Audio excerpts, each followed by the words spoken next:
Another episode of Learn English Through Stories. This is a place where you don't study English, you experience it. Every story helps you improve your listening, learn new vocabulary, and think in English naturally. So, find a comfortable place, take a deep breath, and simply enjoy today's story. Let's begin. It was almost 11 o'clock at night. The city was becoming quiet. Most people were already at home. The shops were closing. The streets were nearly empty. Only one train was left. It was the last train of the day. A young man named Ethan hurried toward the station. He had missed dinner. His phone battery was dead, and he looked exhausted after a long day at work. Just before the doors closed, he stepped inside the train. There were only 6 passengers. An old woman quietly knitting a sweater, a college student wearing headphones, a businessman reading emails, a little girl sleeping on her father's shoulder, and an old man sitting near the window. The train started moving.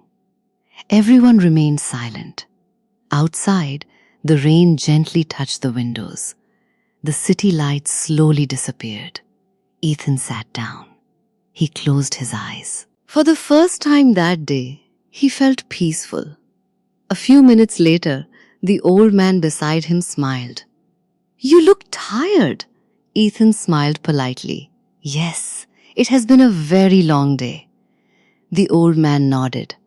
"I remember those days." Ethan looked at him. "You still work?" The old man laughed softly. "No, I retired many years ago. Now, my job is simply enjoying life." Ethan smiled. "I wish I could say the same." The old man looked out of the window. "When I was your age, I always believed happiness would come later.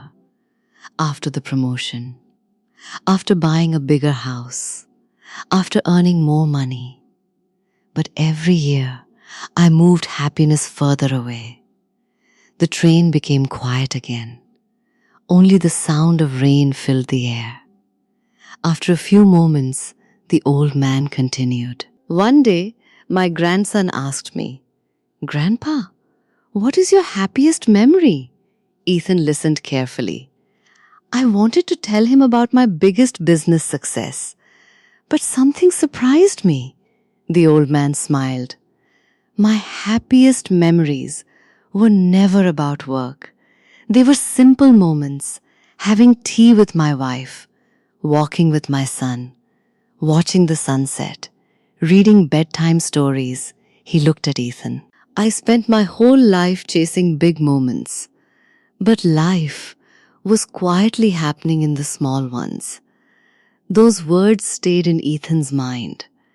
The train stopped at another station. The businessman left. Then the father and little girl.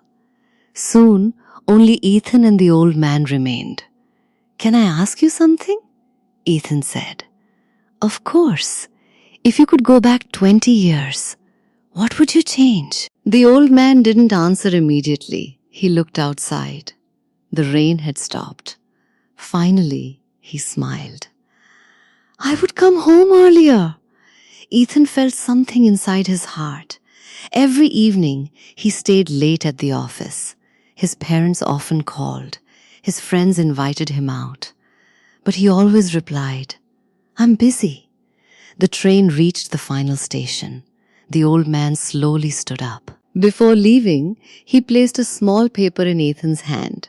It simply said, "Don't miss today's happiness while waiting for tomorrow's success." The doors closed. The old man disappeared into the night. Ethan never saw him again. The next morning, he arrived at work as usual. But that evening, something changed. Instead of working late, he called his mother. She answered immediately. "I was just thinking about you." He smiled. After dinner, he walked through the park instead of checking emails. He noticed children laughing, birds flying home, the orange colors of the sunset. Things he hadn't noticed for years. Weeks became months. His career continued to grow. But something else grew too, his happiness. Years later, People often asked Ethan, "What changed your life?" He always smiled and answered, "One quiet conversation on the last train home." Sometimes life doesn't change because of a big event. Sometimes it changes because of one simple conversation at the right time. Thank you for listening to today's story. If you enjoyed this episode, come back tomorrow for another story.